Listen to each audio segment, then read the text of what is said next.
Hi, I'm Graham. Welcome back to Man vs Film. And I finally, now that 2018 is over, I'm trying to get back to movies that I missed. I got around to Isle of Dogs, a movie that I was really interested in, but for some reason or another, I just couldn't quite make it to the cinema to check it out. Now, this is one of those stop motion animations, very much like The Fantastic Mr. Fox, which really sparked my imagination. I loved The Grand Budapest Hotel. I think it was one of the best movies of the year it came out, and I absolutely adore Fantastic Mr. Fox eventually. And I say eventually because it was one of those movies that when I saw it, I thought, that's neat, kind of fun, 3 stars. And then I watched it again and I was like, it's kind of funny, it's enchanting almost, 3.5 stars. Next time I watch it, 4.5. Now it is a solid 5 out of 5. It is a fantastic movie. And I was interested to see what he was going to do with his own take, his own story with this similar animation. Now, he creates a story all about dogs that have been jettisoned from Japan because of dog flu. They've been thrown onto Trash Island, they've been passed out, nobody wants them. And it's all about a boy's odyssey trying to find the dog that he really was attached to, that was ripped away and kind of abandoned.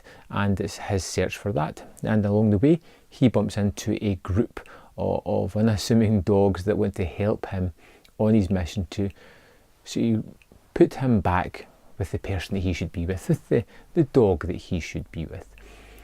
And it's one of those movies that, again, much like Fantastic Mr. Fox, I liked on first viewing, but I already know I'm going to get more out of it the more it goes on. And some of the set pieces or in some of the scenes in the movie, there is so much going on that it's hard to take all in at once. You have a sort of story that runs of the boy looking for his dog Spot.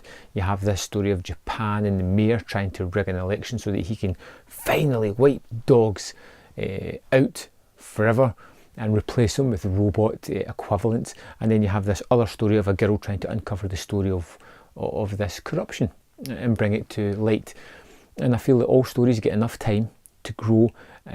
Some of the characters grew on me more than others. As always, the voice acting is terrific, and I particularly like the group of dogs. Bryan Cranston and Edward Norton particularly I thought were fantastic, really enjoyable, and the movie's full of laugh out loud moments and has a kind of theme and thematics behind it that are quite prevalent throughout the movie as well.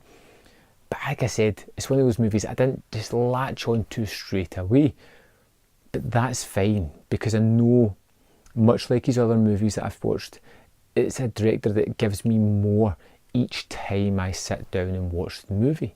At no point did I think it was bad. The points I look at just now, which I know are going to become pluses, are that there was so much going on that I couldn't take it all in some set pieces. Some scenes, it's just there's so many background things going on and side characters, while the main one's doing something as well, that it felt hard to try and pick what I was going to focus on in any particular scene, which is, it's a distraction on your first watch, but in a second watch you're going to pick out things that you missed that's going to elevate the material even more.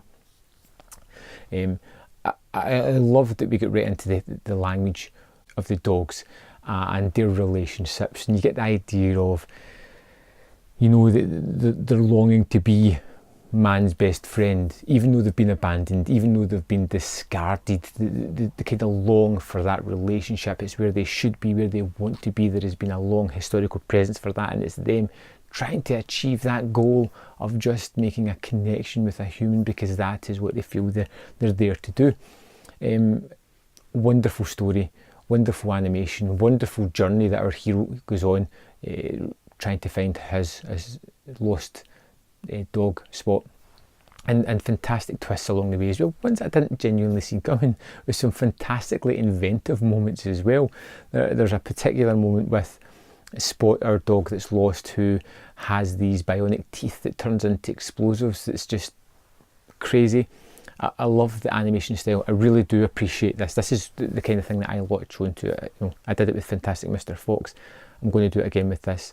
The way it depicts certain things, like the fight scenes in here, where it's just a cloud of cotton wool almost, with arms and legs sticking out of it, and it's so fun, and it's kind of retro, but retro futuristic type of thing, the kind of thing that you see a 70s movie that's a science fiction movie.